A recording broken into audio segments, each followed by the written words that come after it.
If you want a good new idea, look in an old book. That's a proverb that rings so true in nuclear, where so many small modular reactors and non-light water reactor designs have been built, but for some reason, either out of pride or ignorance, so many think that they are the first to ever do this and start from scratch when there are so many great ideas and answers just sitting in the atoms library. You just have to find a historical plant that is like the plant you're designing and working on now. In time, you'll start to memorize which plants had what design features and what licensing structure, and that'll give you the context for how to design and license your plant. For example, Big Rock Point was basically a small modular reactor that operated in Michigan, and Turkey Point was sharing auxiliary feed water systems between their different reactors in Florida. And you can imagine why a small modular reactor designer sharing safety features across a multi-reactor site would find certain information on the Big Rock Point and Turkey Point dockets very interesting. But before I teach you, I need to give you this grain of salt. Some of the oldest plants still generating megawatts today were made before the general design criteria of 10 CFR 50 Appendix A, before certain sections of the ASME codes were even drafted, before the Browns Ferry fire, before 3 Mile Island, before Fukushima, and things the NRC found acceptable back then may not be acceptable now. These plants were either grandfathered in or subsequently retrofitted, so you need to run down the whole paper trail before you cite the initial license approval of some of these older plants as basis for your own plant.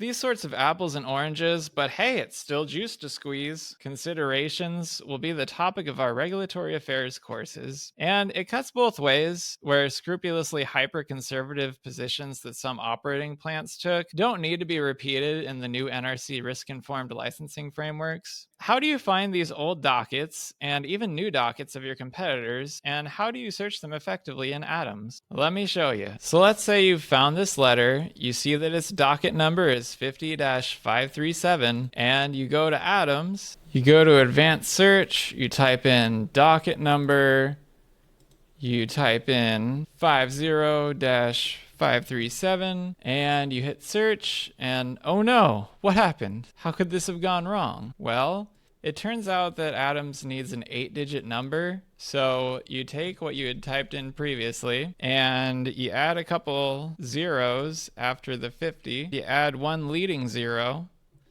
and there it is. You hit search on that, and now you've got all of Clinch River Breeder Reactor's documents, or at least the first 1,000. Basically, if there's 50,000 documents, they're only going to show the first 1,000. So you got to narrow down your search to really see everything. Now, let's say that you found a 6-digit docket number, so 50-7513 is something you find, and it's essentially the same thing. You just add only one instead of 2 zeros after the 50, and then you add that same leading zero. And that's how you get to the 8-digit number that Atoms likes. So now it becomes a matter of how do you find all these docket numbers. And earlier in the courses, we showed you how to just be stumbling around in letters and how to look at the properties within Atoms entries themselves, and they will show you the docket number. But also within New Reg 1350 and different appendixes within it, they will have all the different operating reactor plants and then a hodgepodge of like sort of random historical plants. Not a complete list, but as I said, a hodgepodge.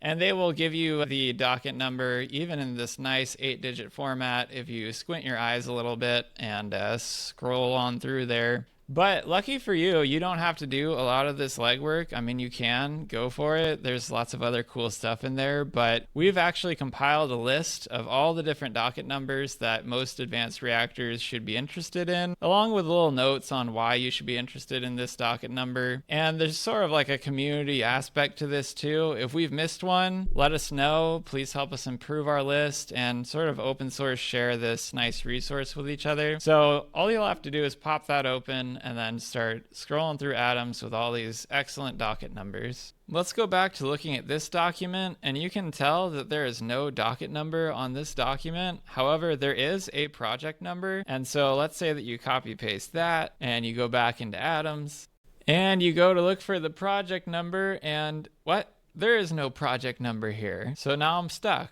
Now I'm just rage quitting on Atoms again. But luckily, it turns out that project numbers work just like docket numbers as far as Atoms goes. So you just do the same thing you would. You go to docket number, and you copy paste this in there, And now you've basically got all of Kairos's latest topical reports and other things that they're submitting under this project number. There's a bit more of an explanation that goes into what's the difference between a project number and a docket number, but for practical purposes, the project number has to do with different topical reports and pre-applications and things of this nature that an applicant's doing with the NRC, or even before they are officially an applicant. And a docket number is associated with their like actual Part 50 license application or Part 52 or whatever. Another little thing that you can do in Atoms is that you can sort by date. And so, again, habitually choose display 500, and then you go into date added, or actually the document date. Either way. And now you can see that essentially with just their project number, you can basically get their latest and greatest information coming out of the staff. I'm recording this on June 22nd, and hey, I've even got a June 30th document date here. I'm getting documents into the future.